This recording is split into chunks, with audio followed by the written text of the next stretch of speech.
오늘은 마태복음 18장에 있는 말씀으로 이번 주간에는 사순절을 맞이해서 어떻게 예수님에 대해서 어떻게든지 알려드리고 싶은 마음이 있어요. 그냥 우리가 의미 없이 사순절만 넘길 게 아니라, 그래서 이번에는 예수님이 또 제자들에게 어떤 말씀을 하셨는가에 대한 교훈을 찾아보는 거예요. 이번에는 제자들이 또 예수님에게 뭐라고 1절에 말을 하냐면은 천국에서 누가 크냐고 묻는 거예요. 자, 여러분 1절 빨리 써봐요. 천국에서 누가 크냐고 제자들이 묻는다는 거예요. 예수님께 큰 자에 대한 교훈이 나와요. 제자가 예수님께 그렇게 물었더니 예수님은 어떻게 하면 큰 자가 된다고 하시냐,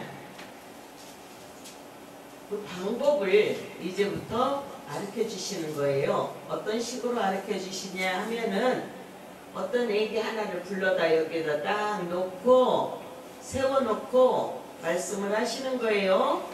진실로 너희에게 이르노니 너희가 돌이켜라는 말이 여기 있어요. 돌이켜만 쓰세요. 그게 중요하니까. 왜 돌이켜라는 말을 썼냐면, 제자들은 나이를 먹었어요, 안 먹었어요? 먹었죠. 많이 먹었겠죠. 그죠? 장가도 갔어요. 그런데 나이를 많이 먹은 그때보다 과거로 돌이켜라는 거예요. 어렸을 때를 한번 생각해 보는 거예요. 돌이켜 어린아이들과 같이 되지 아니하면 결단코 하나님 나라에 못 간대요. 이 굉장히 무서운 말씀이 있는 거예요. 예수님을 보고 제자로 뽑아줘서 따라다니는데 그 제자들에게 예수님이 하시는 말씀이, 네가 지금 과거 어렸을 때를 한번 돌이켜봐라. 그때 같지 않으면 너는 결단코 천국에 갈 수가 없다, 이렇게 하시는 거예요. 그러면 우리가 무엇을 생각해야 돼요? 어린아이 때에는 어떤 사람이었는가 특징을 한번 찾아봐야겠죠. 그래서 한 번씩 말해볼까요? 특징. 어린아이 하면 무엇이 생각나요? 착하다? 네? 크게 나는 귀먹었더라고요, 요즘에. 네? 순수함. 네. 순수함. 좋아요. 또 어린아이. 잘 생각해 보세요. 내가 어린아이인가 어른인가? 여러분도 어른이 될 수 있어요. 어른의 특징이 뭐고 어린아이의 특징이 뭔가를 알아야겠죠. 어린아이는 자기가 갖고 싶은 것 외에는 더 많은 걸 요구하지 않아요. 또 잡았다가도 바로 놓아버려요. 그런데 이게 꼭 소유, 내가 꽉 쥐고 더 쥐고 싶고 이러면 어른일 거예요. 어린아이는 진실하다, 거짓이 없다, 또 여러 가지가 있겠죠. 어린아이에 대해서 여러분이 연구해 봐야 돼요. 그래야 천국을 갈 수 있대요. 알았죠? 조혜원이는 펜이 없어서? 그래요? 근데 적으려고는 바로 적을 수 있는 이렇게 자세가 필요합니다. 자, 그 다음에 이제 뭐라고 말씀하시냐. 자, 천국에 들어갈 수 없다고 이제 직답을 하셨어요. 그러므로 누구든지 이 중요하다 그랬죠. 누구든지, 목사님도 권사님도 전도사님도 어른도 아이도 할머니도 할아버지도 청년들도 여기 누구든지에 다 해당되는 거예요. 누구든지 이 어린아이와 같이 자기를, 여기서는 어린아이에 대한 거를 딱 하나로 표현하셨네요. 예수님은 뭐라고 표현하셨냐? 낮춰라. 낮추는 자, 자기를 낮추는 자. 예수님은 그렇게 말씀하셨네요. 왜냐? 큰 자가 누구냐고 물어보니까 큰 자는 자꾸 높아지려고 하는 거죠. 그러죠? 높아지려고. 그러니까 여기서는 예수님이 큰 자에 대한 설명을 자기를 낮춰라. 큰 자가 되려고 하면 이제 그 다음부터는 뭐라고 말씀을 하시는 거니? 실족시키는 일이라면서 또 말씀을 해주시는 거예요. 실족을 왜 시키냐면 내가 큰 자가 되려고 남에게 상처를 준다라는 거예요. 그러면 안 된다는 거죠. 큰일 난다는 거죠. 차라리 남이 죄짓게 하고 남의 마음을 상하게 하고 실족게 할 것 같으면 차라리 그 사람에게 무거운 맷돌을 짊어져주고 바다에다 그냥 던져버려. 굉장히 무슨 말씀. 그렇게 되면 우리나라는 무슨 죄를 저질러요? 살인죄 저질러죠. 근데 예수님은 육체를 죽이는 것보다 실족시키는 것을 더 무섭게 생각을 하시는 거예요. 그러면 실족은 뭐냐? 죄짓게 한다는 거예요. 죄를 짓게, 죄에 빠지게. 영혼을 더 중요시 여기고 계신다라는 겁니다. 그렇다라고 우리가 연장맷돌을 목에다 달려서 친구들을 깊은 바다에 빠뜨리면 안 되겠죠. 예, 그거는 나라의 현행법으로 살인죄로 걸리는 거예요. 나쁜 겁니다. 자, 그 다음에 이제 예수님이 또 강하게 말씀을 하셔요. 내 오른손이 범하면 죄짓게 하면은 그 오른손도 하나를 자르고 하나만 갖고 천국 가는 게 낫지 않냐. 죄 짓지 못하도록 굉장히 강하게 말씀을 해주시는 겁니다. 자, 우리는 지금 우리 속에 무엇으로 죄를 짓고 있을까? 마음의 생각으로 죄를 짓고 있더라고요. 가룟 유다 때부터 보면 마음의 생각을 마음에 넣어주는 거예요. 생각해 보면 이 생각 떠오르고 저 생각 떠오르고. 그전에는 이 손으로 저지른 죄, 옛날 사람들은 도박을 그렇게 많이 했대요. 화투놀이. 그러니까 내가 이걸 안 해야겠다. 어떤 아저씨는 화투놀이에 아내도 담보 잡고 집도 담보 잡혀서 화투놀이를 해요. 나중에 후회하면서 내가 다시는 안 하겠지 하고 이 손을 잘랐대요. 그런데 손이 없이 손목으로 하더라는 거예요. 그렇게 나쁜 것은 자꾸 하고 싶다라는 거죠. 가룟 유다는 예수님을 팔 생각을 가지고 자기 마음속에 넣은 거예요. 우리는 머릿속에 생각하는 것조차도 죄가 될 수 있다는 걸 생각을 해야 합니다. 좋은 것만, 어린아이는 좋은 것만 생각하겠죠? 미워하지 않아야 돼요. 친구들을 원망도 하지 않아야 돼요. 친구들을. 이렇게 예수님은 오늘도 가르쳐 주시고 계십니다. 자, 그 다음에 아까 우리 요절로 읽었던 말씀을 보겠어요. 삼가 이 소자 중에 하나도 업신여기지 말라. 이 소자는 어린 사람들, 젊은 청년들, 나보다 아랫사람들, 이런 사람들을 말할 수 있는데 하나도. 그런데 여기서 중요한 게 있어요. 제가 이제 빼놓고 이렇게 왔는데 내 이름으로 예수님이 그렇게 말씀하셔요. 내 이름으로. 이 말씀은 또 예수님이 누구든지 내 이름으로 이 말씀을 하시는 거는 예수님 이름으로 대접을 하는 거예요. 우리가 사랑을 하는 거예요. 예수님이 그렇게 우리를 사랑하신 것 같이 우리도 아랫사람일 뿐 다 사랑하고 공경을 해라 이 말씀인데, 그런 사람들을 죄짓게 하고 마음을 아프게 하면 그게 곧 실족시키는 일이다. 실족, 발이 거기 족자 있죠, 족자. 무슨 족이에요? 팔족. 예, 발이 미끄러져서 넘어지게 만드는 일이에요. 나 때문에. 그러면 나는 큰 화를 당하고 천국에도 못 가고 굉장히 무서운 체벌이 여기에 쭉 써 있어요. 근데 누가 고민하냐? 10절에 보니까 저희 천사들이 하늘에서 하늘에 계신 내 아버지 얼굴을 항상 배움느니라. 그 소자를 지켜주는 천사가 있는데, 자, 퀴즈.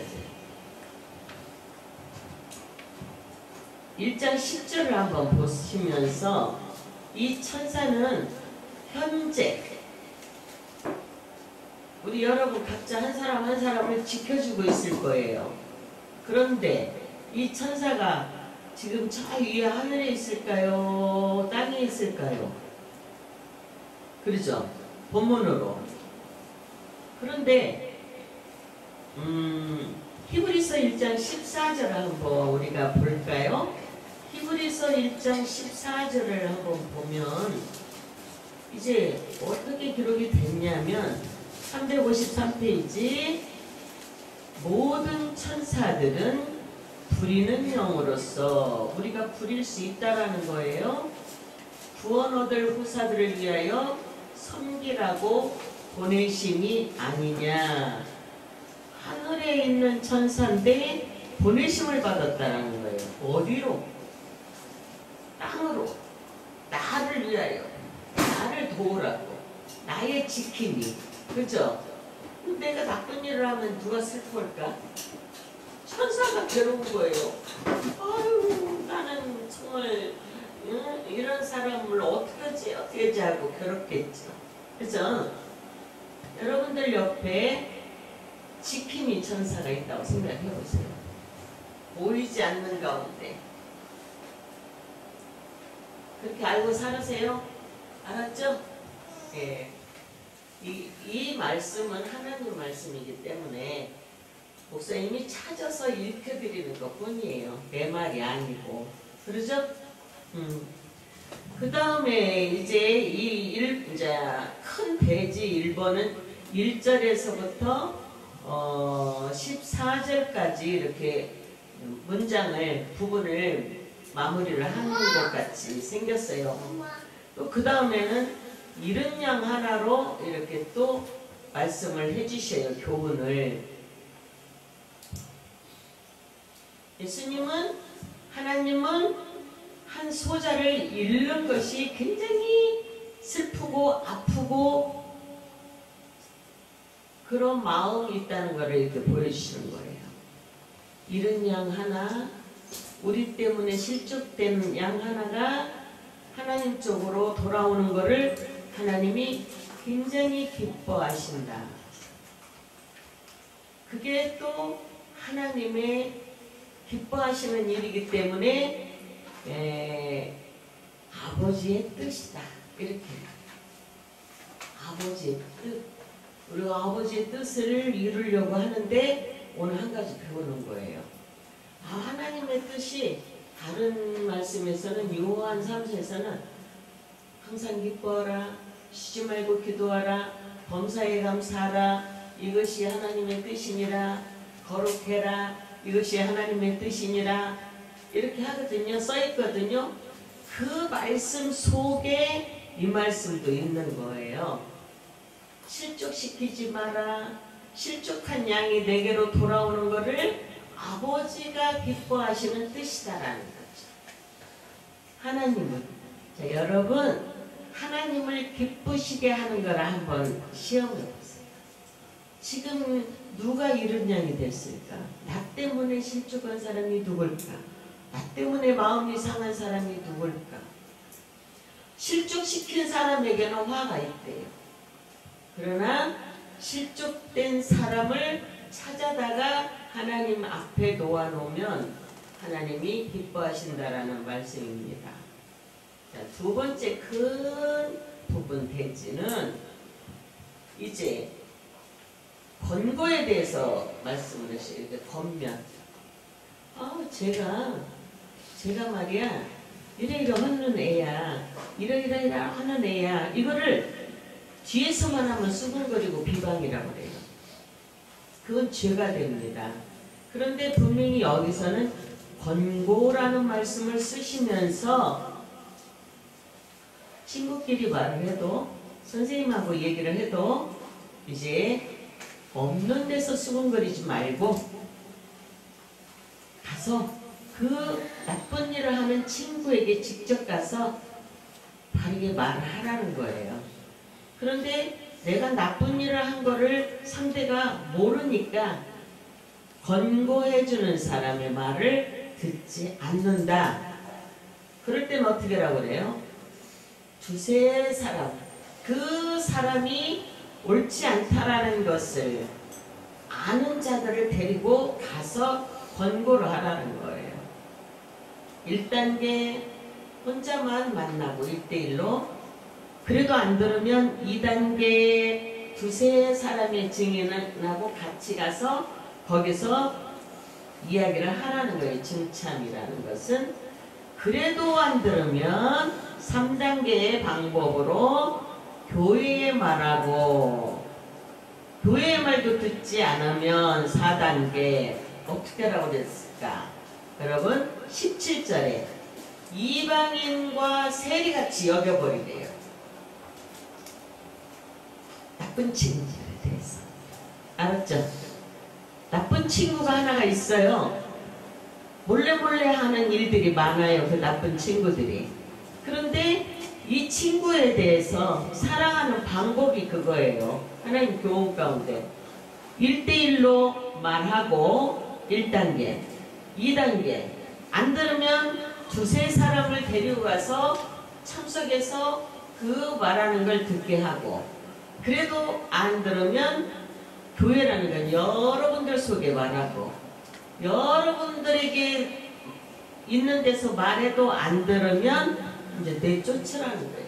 이방인과 세리같이 여기라. 그거는 이 안에서 이방인과 세리같이 여길 수가 없죠. 내쫓는 거예요. 이렇게 하나님께서는 권고하는 교훈도 15절부터 우리에게 주셨습니다. 이 말이 여러분들 속에 굉장히 남아있었으면 좋겠어요. 오늘 설교 말씀이 여러분들 머릿속에, 여러분들 가슴속에 이렇게 항상 벽에 있었으면 좋겠어요. 교훈으로 남아있기를 원해요. 알았죠?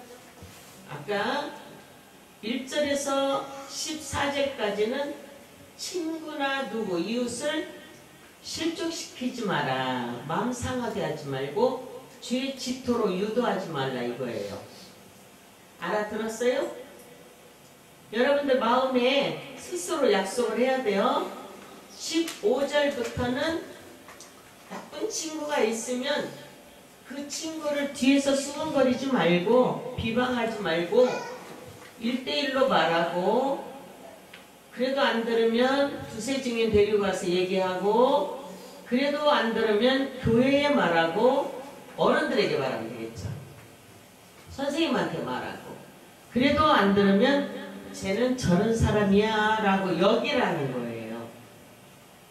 같이 놀으라는 게 아니고.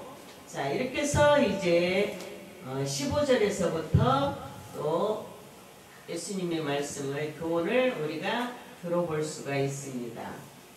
19절부터 보세요. 18절부터 보세요. 진실로 너희에게 이르노니 무엇이든지 너희가 땅에서 매면 하늘에서도 매인다. 이게 무슨 뜻이냐면, 나하고 하느냐고 다퉜는데 다툼에 대해서 이제 말을 안 하게 되겠죠. 말을 안 하게 되면 하나님 스스로 안 풀어주셔요.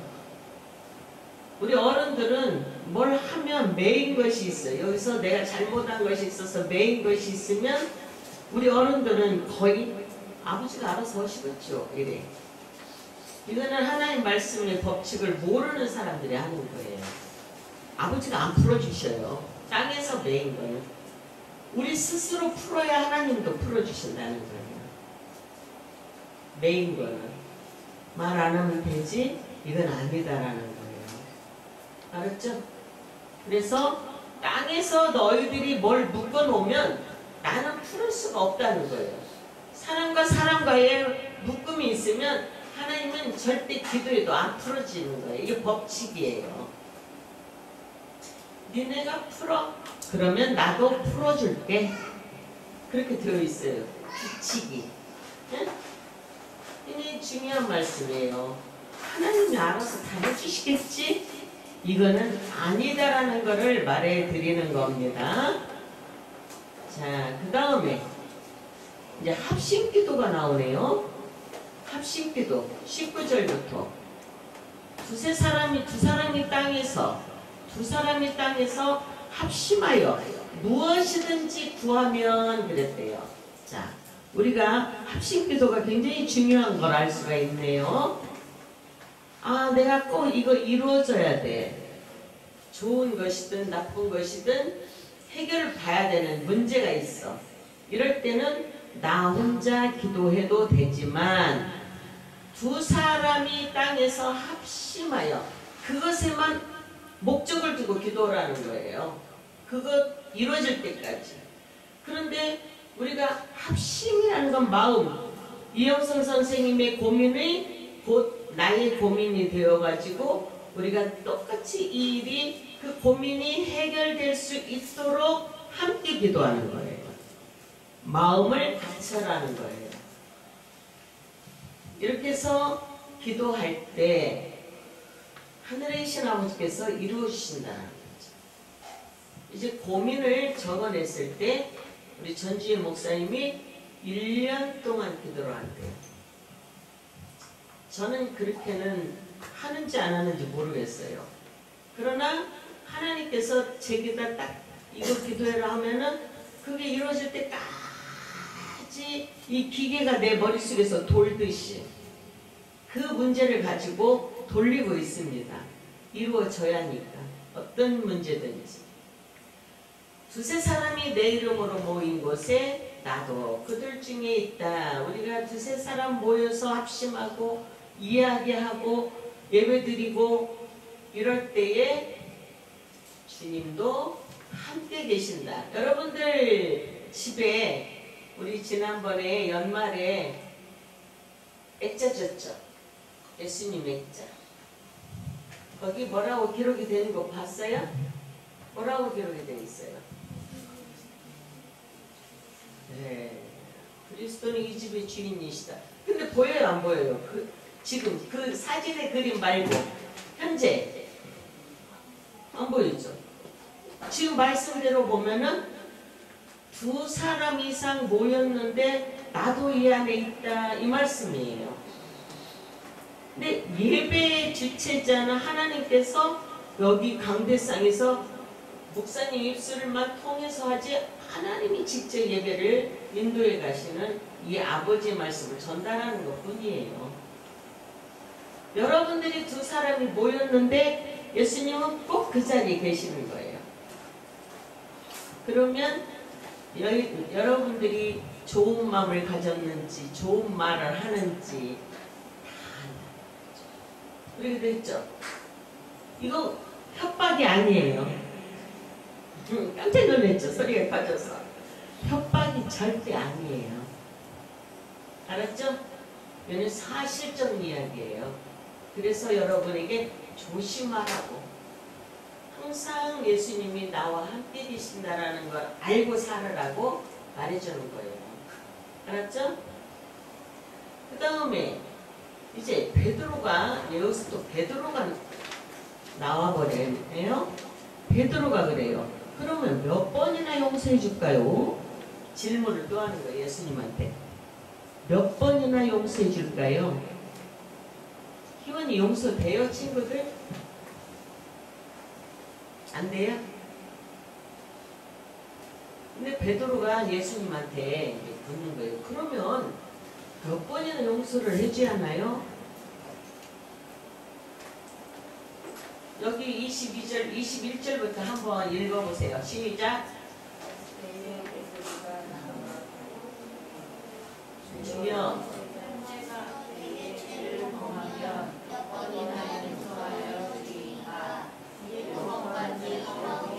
베드로가 그렇게 물어봤어요. 그랬더니 예수님 뭐라고 말씀하세요? 예수께서 말하시되 내게 이르노니 7번뿐 아니라 7번씩 7번이라도 할지니라. 그러면 77이 49, 49번만 용서하면 끝나겠네? 그 뜻일까요? 성경에는 이렇게 기록되는 숫자의 비밀이 있다고 했죠. 그래서 이 7자라는 거는 완전해질 때까지, 응? 우리 마음에서 중심에 미워하는 마음이 없을 때까지 용서하라는 거예요. 자, 이제 물어보겠어요. 여러분, 아직 용서 못한 친구 있어요? 없어요? 없어요? 싸워본 적도 없죠? 예. 남자들은 좀 있을 것 같아요. 남자들은 그 근본에 여기 제자들이 말하는 것처럼 큰 자가 되고 싶은 욕망이 있어요. 이 남자들은. 그래서 조금 시기, 미움, 다툼 이런 것들이 일어날 수 있는 가능성이 많아요. 근데 성경은 하나님께서 남자도 이렇게 불러서 숫자로 잘 챙겨주시지만 남자의 기질이 그럴 가능성이 더 크기 때문에 남자를 더 강조하지 않을까 하는 생각이 갑자기 들었을 뿐입니다. 예. 자, 남자들 용서하세요. 친구들, 내 마음에서 그 서운한 것이 일어나지 않을 때까지 용서하라는 교훈이 있죠. 그랬더니 이제 예수님이 비유적으로 말씀을 하시는 거예요. 23절부터 천국은 어떤 곳이냐, 그 종들과, 여기 회개는 죄를 잡아오는 게 아니라 계산하는 회개를 썼네요. 그렇죠? 계산하는 회개, 어떤 임금과 같다. 회개할 때에 1만 달란트 빚진 자 하나를 데려오매 갚을 것이 없는지라 주인이 명하여 그 몸과 처와 자식들과 모든 소유를 다 팔아 갚게 하려 하는데, 그 옛날에는 빚지면은 그렇게 죄값을 치러야 하니까 돈이 없어서 이 가족까지, 그 소유까지 다 팔아서 그 죄에 대한 싹시 이렇게 많은가 봐요. 어떻게 그 몸과 처와 자식들 모든 소유를 다 팔아 갚게 하려 한데, 갚으라는 거죠. 너네 전 재산을 팔아서라도 내 빚을 갚아, 이거예요. 자, 24절 회개할 때에 그렇게 이제 이게 가장 중요한 겁니다. 갚을 것이 없는지라. 근데 이 땅에는 갚아야 돼. 죄 짓고도 보석금이 있어야 돼요. 들어가면 돈 얼마씩 벌금 물어야 돼요. 죄 짓고 교도소 들어가면. 이런 사례가 있어요. 땅의 법으로는. 근데 그 사람이 돈이 하나도 없는데 어떻게 하는가. 그 종이 엎드려 절하며 가르되 내게 참으소서 다 갚으리이다. 아무리 해도 그 종의 주인이 불쌍히 여겨 도와보내며 그 빚을 탕감하여 주었더니, 이 주인은 좋은 주인이네요. 탕감해 줬대요. 사정했더니 그 종이 나가서, 이제 아까 탕감받은 종이 나가서, 자, 탕감받은 종이 나가서 이제 어떤 일을 해요? 자기도 또 돈 받을 사람이 있는데 그 돈 받을 사람을 만나니까 탕감을 안 해주는 거죠. 이게 사람의 마음이란. 나는 예수님이 용서를 해주셨는데 나는 사람에 대해서 용서를 안 해준다. 이게 무슨 말인지 알겠어요? 여러분, 죄를 누가 용서해 주셨어요? 우리는 지옥 갈 수 있는 죄인들인데 예수님이 용서를 해주셨어요. 그래서 지옥 안 가고 사는 거예요. 그런데 우리는 사람에게 대하여 용서를 안 해준다라는 거예요.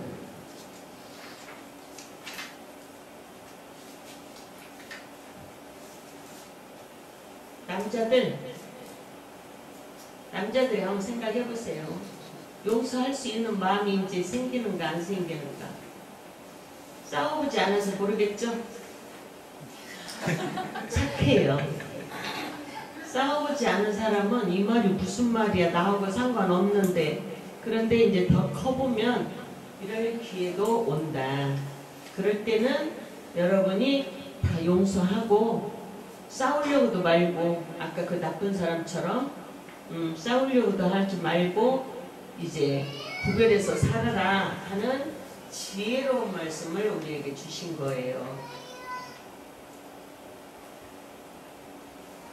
자, 이제 우리 마지막으로 한번 같이 읽고 마치겠습니다. 28절부터 35절까지 시작. 종이 나가서 집에 100데나리온 빚진 동관 하나를 만나 붙들어 목을 잡고 가로되 빚을 갚으라 하매 그 동관이 엎드려 간구하여 가로되 나를 참아주소서 갚으리이다 하되 허락하지 아니하고 이에 가서 저 빚을 갚도록 옥에 가두거늘 그 동관들이 그것을 보고 심히 민망하여 주인에게 가서 그 일을 다 보아니 이에 주인이 저를 불러다가 말하되 악한 종아 네가 빌기에 내가 네 빚을 전부 탕감하여 주었거늘 내가 너를 불쌍히 여김과 같이 너도 내 동관을 불쌍히 여김이 마땅치 아니하냐 하고 주인이 노하여 그 빚을 다 갚도록 저를 옥졸들에게 붙이니라. 너희가 각각 중심으로 형제를 용서하지 아니하면 내 천부께서도 너희에게 이와 같이 하시리라. 아멘. 혹시 이렇게 마음이 상한 일이 있었다면 그들을 용서하고, 또 우리가 남이 나에게 해를 많이 입혔는데 용서하기 어려워요. 어디까지 용서하냐면 원수를 굉장히 사랑하라는 예수님의 용서 방법은 또 다른 게 유도를 하셔요. 어렵습니다. 그런데 이 모든 일이 하나님이 기뻐하시는 일이다라는 거. 그래서 우리가 중심으로, 이 가운데 중자죠, 마음 심자죠, 마음 중심에 형제를 용서하지 아니하면 겉으로 용서했어요. 그런데 어디에 남아있어요? 미움이 마음에. 쟤 용서했어요. 그런데 우리가 마음에 남아있으면 이거는 용서가 안 됐다라는 겁니다. 자, 한번 어깨를 피고 가슴을 펴고 내 마음을 한번 열어보세요. 우리가 학교에서 친구들과 다툴 수는 있어요. 또 나 때문에 친구들이 상처를 받을 수는 있대요. 본문에서 그래요. 그러나 빨리 가서 손잡고 사랑한다, 미안하다, 서로 용서하면서 이제 우리 잘 지내자, 친근하게 지내자, 이게 하나님이 기뻐하시는 일이야. 이렇게 하면서 화해하고 살기를 누가 원하셔요? 그렇죠. 하나님이 원하시는 일이죠. 아마 예수님이 지금도 십자가의 죽으심이 우리가 아직 이런 교훈들을 알지 못하고 마음으로 미워하고 용서하지 못하는 것들도 있고, 또 나 때문에 어떤 사람을 상처내게 했던 것도 있고, 이래서 그 십자가에 죽으신 예수님이 아직도 너희들이 내 마음을 모르는구나 하고 슬퍼하고 계실 수도 있다라는 거. 일주일 동안 이러한 내용들을 보면서 한번 반성하고 또다시 찾아보고, 그래서 우리 예수님이 기쁨으로 하나님께서 예수님을 부활시킨 것 같이 우리 마음도 기쁨으로 살아갈 수 있게 되기를 바랍니다. 기도하겠습니다.